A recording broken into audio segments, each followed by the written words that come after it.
एक समय की बात है, एक सास बहू रहते थे। उनकी सास बहुत ही दयालु और समाज सेवा टाइप की थी। उनके गांव में पानी की बहुत बड़ी दिक्कत हो गई तो एक बहुत बड़े ज्योतिषाचार्य आए। ये उस जमाने की कथा है जब घूमते फिरते साधु महाराज अपने आप चले आते थे। आज के समय में टेक्नोलॉजी वाला नहीं है कि एस्ट्रोलॉजर बोलते हैं कि 151, 501, 1001, 5001, 2 तो हम विचार के बताएंगे। उस समय साधु महात्मा स्वयं ही घूमते टहलते आ जाते थे और हमारी समस्याओं का समाधान कर देते थे। बिकॉज क्योंकि वो कहीं ना कहीं ईश्वर के अंश के रूप में होते थे और बिना किसी लालच के हमारे जीवन की समस्याओं का समाधान उस समय के साधु महाराज करके चले जाते थे। तो ऐसे ही एक साधु महाराज आए और क्योंकि उनकी सास बहुत ही दयालु और सर्वोपकारी थी, सबका कल्याण करने वाली थी, तो उनके पास आकर बोले कि कोई अगर बलि दे तो इस कुएं में जो है पानी आ जाएगा। पानी की समस्या उनके गांव में इतनी थी कि कितना भी गहरा ऐसा खोद दो पानी नहीं निकलता था।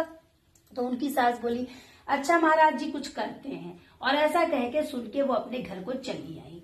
अब उनको बिल्कुल बेचैनी छाए कि भैया हमारे गांव के सब लोग प्यासे मर जाएंगे, पानी बिना तो जीवन ही नहीं है ना। बहुत बेचैन थी, रात भर एकदम तड़पड़ाए, भगवान को याद करें तो शायद भगवान ने ही उनको बुद्धि दी होगी। क्योंकि जीवन में हमारे जो कुछ भी होता है, अच्छा या बुरा, मैं तो ये मानती हूँ और होता भी है कि उन्हीं की प्रेरणा से होता है। तो वो सुबह उठती है, उनके दिमाग में आता है एक आइडिया और अपनी बहू से बोलती हैं कि तुम्हारी जो है अम्मा ना बड़ी बीमार है, जाओ उनका देख आओ, आवा रहा है संदेश, नौवा संदेश लेके आवा रहा है। कहीं अम्मा वही 2 दिन पहले तो हमारी ना सब ठीक ठाक रहा, अरे कहीं बुढ़ापम कब ठीक कब खराब, कब वो तबीयत खराब हो जाए, जाओ देख आओ। और लड़का खिए छोड़ दियो कि हम देखे रहा। बोली अच्छा ठीक है अम्मा। बोली अम्मा लड़कियां छोड़ने के लिए कह रही हैं, चलो ठीक है। छोड़ के सब अपना बैग वैग बना के फटाफट चली गई अपने मायके अपनी माँ को देखने के लिए। लेकिन अपने माँ के वहां जब वो गई तो वो क्या देख रही है कि हमारी मम्मी तो एकदम ठीक है। ये क्या हुआ? अब उनका दिमाग चकराया कि कल जो महाराज जी आए थे, एक साधु जी कह के गए थे ना एक बलि देने के लिए, अरे दैया कहीं अम्मा हमें लेकर बलि तो नहीं दे दी। छरपड़ अपनी अम्मा को देखी, खले खड़े पानी पी, रुकी भी नहीं और तुरंत भागी।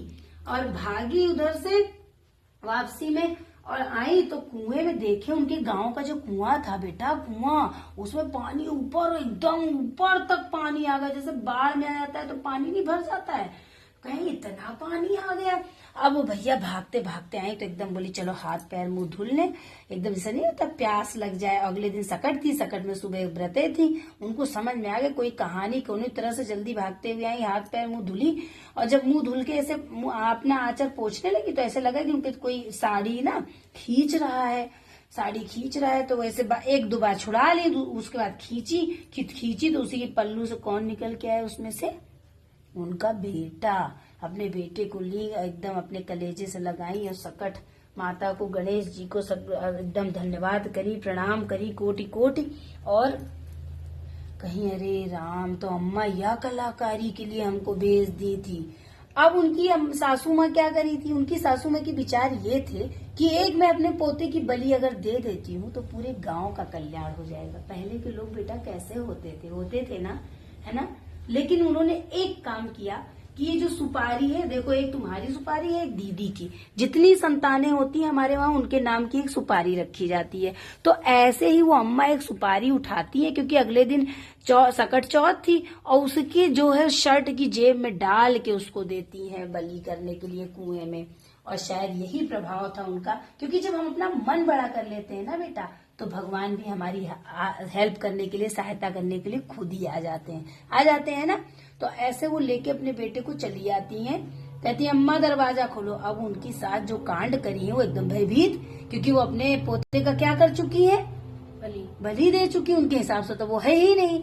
वो दरवाजा खटखटा रही है, उनका बेटा तो भाई उनको कुएं से मिल गया, लेके चली आई, कह रही अम्मा डरो ना, दरवाजा खोलो, तुम जो करनी करी हो, हमको सब समझ में आ गया है, दरवाजा खोलो, देखो तुम्हारा पोता, तुम्हारा हम लेके आए हैं अपने साथ, सकट देवता गणेश जी महाराज जी ने हमको हमारा संतान वापस किया है, खोलो दरवाजा। दरवाजा खोलती है और अपने बहू के पैर पड़ के माफी मांगती है और अपने पोते को ढेर से खूब सारा प्यार करती है। और फिर साकुशल सा परिवार आके भगवान गणेश जी की कथा करते हैं, पूजा करते हैं।